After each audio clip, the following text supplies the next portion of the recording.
back with more of Real Estate Update. Allie McNair with James Wedgeworth. Okay, here we go. How is it different for sellers this year than it was maybe a year Sellers or more or ago? buyers, either one. Which do you want to start with? Let's start with buyers. Okay. Then we'll talk about sellers. Okay. Here's the way it worked 18 months ago before COVID really got hot. We had a lot of inventory, and the realtors were calling people daily. So I was calling you and saying, hey, you need to come down. I got this house over here on whatever, Delta Lane. You go, well, I don't know. We're going to be down in 3 months. There was a lack of urgency. Okay. And we were the one pushing. Now the market has totally flipped. And here's what happens now. I'm out showing property, my phone rings. I look at caller ID and I say, it's you. I step out on the patio and say, Allie, what's up? And you say, a house just came on such and such street 5 minutes ago. What can you tell me about it? I say, Allie, I'm not showing property. I haven't seen the house. So what's happened, you got all these buyers. There's a little bit of inventory.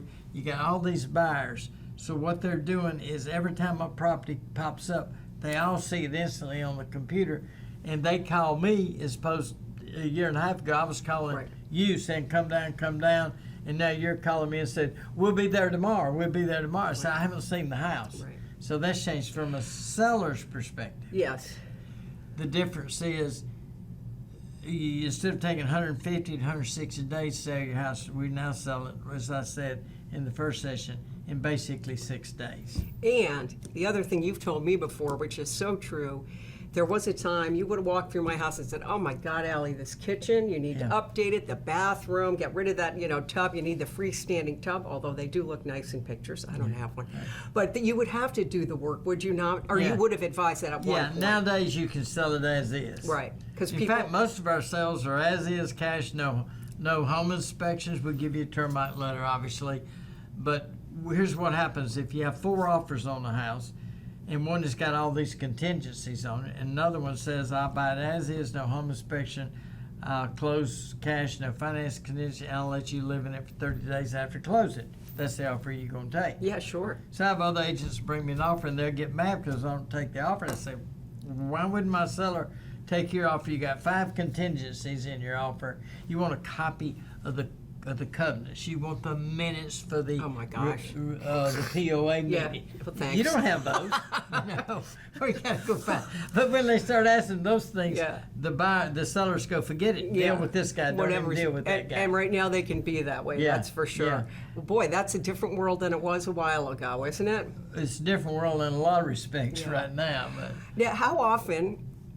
On the record, will you find out about a listing coming up before it's actually hit Zillow or Realtor or blah, blah, blah? And are you on the horn calling somebody before it even hits the market? A lot of the properties, another agent would call me and say, hey, I'm going to be listing this house in a week. Just want you to know about it. Figure you might have a buyer. So I start calling my buyers. So a lot of them are selling, the first people look at them, buy them. Because what happens is now we have a list of people and we know specifically what they're looking for. In other words, when people call me, say, I need to know exactly what you're looking for, because we don't have much inventory. Gosh, I guess the biggest problem we got now is lack of inventory. Is that true with condos too? I mean, remember when they were not moving at all in the old days? And they were the last to come back, were they not? Yeah, they were the last to come back, but when they came back strong money because they're lower price. There are only 4 villas for selling all the sea pines now, go figure. 4. Really? Yeah. And when times were a little quieter, what, like maybe a couple years ago, how many would be on the market? Just a guesstimate. I'm putting you on the spot here. No, actually, I actually ran some numbers. I didn't run them on condos, but I know the answer to that. There were 160 condos and sea pines on the market, I think, 2 years ago. That's unbelievable. But how about elsewhere? I did run some numbers. I went back to April 2020. Okay. At that time, there were 163 houses on the market in sea pines. There are 25 now.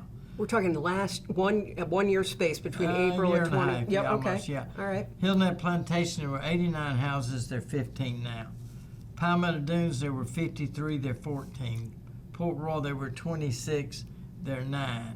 Wexford, 28 then, 5 now. Long Cove, 19 in April 2027 now. Indigo Run was 25 in April 2020, it's 7 now. Windmill Harbor was 19, it's 3. Spanish Wells was 9, it's 3. Palmetto Hall was 19 and it's 3 now. Wow, that's So crazy. you can see a major reduction in the amount of homes for sale. Now, what has happened, you have more buyers and less homes for sale, which is why you've seen prices go up 30 to 35% in the last year. I've said this 1,000 times. Usually we were saying it from the back perspective. Right. Inventory drives price in any commodity: corn, soybeans, cotton, oil, gas, houses. Yep. It is a commodity. It's all driven by the inventory. So when you got less inventory, prices go up. When you got less inventory, houses sell in 6 days, 7 days. As I said, 80% sell in less than 30 days. The only reason your house wouldn't sell in today's market would be it's just grossly overpriced, and we see a lot of that. Wow. It's unbelievable that it's lasting this long, don't you think? Yeah. Well, it has slowed. What was that New York Times headline? I've got it for you. Hang on. Takes me a minute. Oh, is the seller's market cooling? That was it. Okay. That's probably a good headline. It's gone from crazy to just a little crazy. Yeah. I wouldn't use the word cool. Understand what they're saying. What they're saying is not as crazy today as it was 6 months ago. Okay. That's a true statement, but it's still strong.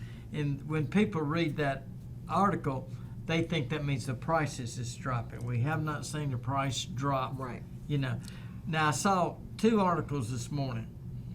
Let's see, it was, I wrote down who did them. Let's see.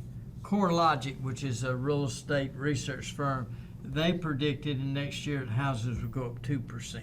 Okay? You think it'll be only that? No, I don't. Okay. Goldman Sachs did the article the same day, and they predicted it'd go up 16.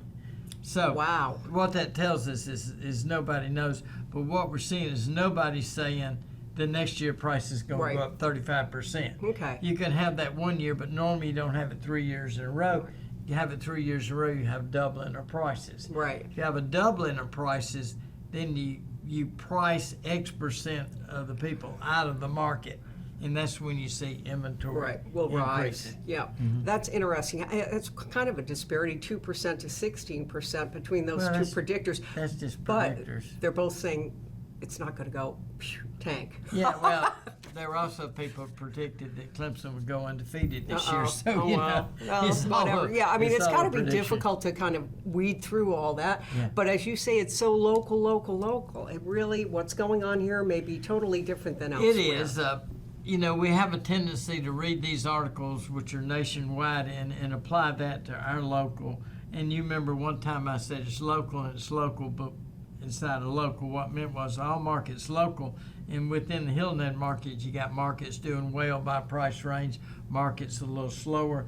Like we've seen the $500,000 single family home market just bingo. Yeah. They're all gone in a day. Yeah. Whereas the $2 million market's a little slower. They're still selling. Sure. But not how as about active. how about your ocean front? Those were going like gangbusters. They're still going. I think we got 9 on the market today, which, I can remember there being 70 oceanfront houses on the market. Gosh. And they're 9 That's now. crazy. So the oceanfront market is a very special market. Well. That's where most people with an unlimited budget, which they don't have, but if they had an unlimited budget, they would all be there. And you want them to So- call you if they do have an unlimited budget, don't you? A lot of them do, thank goodness. Thank goodness. I'm good at spending money. My wife has taught me how to do it well. That's good. I do want to ask you. It seems now this is all just my perspective and perception. It seems busy around here still, and does the influence of guys coming for a golf trip is that going to have an impact on the market? Of course, it has an impact on the market 2 ways. Let me give you an example. I own a couple villas, oceanfront villas that I have on the rental market. Traditionally, come about August the 20th, they stop renting. So you don't have, may get 1 week in September, 1 in October. And I used to have friends of mine that would call up and say, "Hey, is your villa vacant?" Come on down, it's vacant. Did you give it to him for free? Yeah, of course I did. I'm a good guy. But what we're seeing this year, you're not going to believe this. Yeah. My villas were totally booked in September and totally booked in October. Yeah. That has never happened in the 40 years that I've been here. I wonder if it's just because people had such cabin fever. Now, if they're vaccinated, they feel they can move about. They're traveling more. I think it's some of that, but I think what's really driving it is what I call the discovery of Hilton Head. You and I both have talked about this in the past, that Hilton Head was so underpriced compared to other markets. We got everything in the world, but our property was less of it. So as people have discovered Hilton Head, see, most people that come to Hilton Head, they vacation phase 1. Right. They buy a condo phase 2, phase 3. They sell the condo and buy a single family home and use it as a what you call it, a second home. And phase 4 is they retire, sell the second home, buy their permanent home. But they all funnel in through coming here on trips. So it's very encouraging to us in the real estate business to see all these people coming here to vacation because they're going to buy. They may not buy this year. Usually they don't.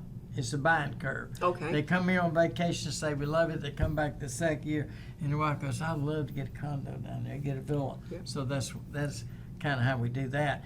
And you can kind of tell that by the inventory. Let me give you a statistic that I wrote down. Okay, because we have 30 seconds. Oh, We have I to know. talk fast. Okay. 30 days ago, the month 30 days prior to this, we had 104 houses come on the market, but in the same amount of time, we sold 113 of those, so that decreases inventory. Sure. In the last 30 days, we've had 130 come on the market. So you can see we have a shortage of We sure inventory. do. I guess that hasn't changed. No. You never change. You're always fun to talk to. I really It's always a appreciate it. blast doing this program. Thank you. And that's it for this edition of Real Estate Update. Thanks for watching.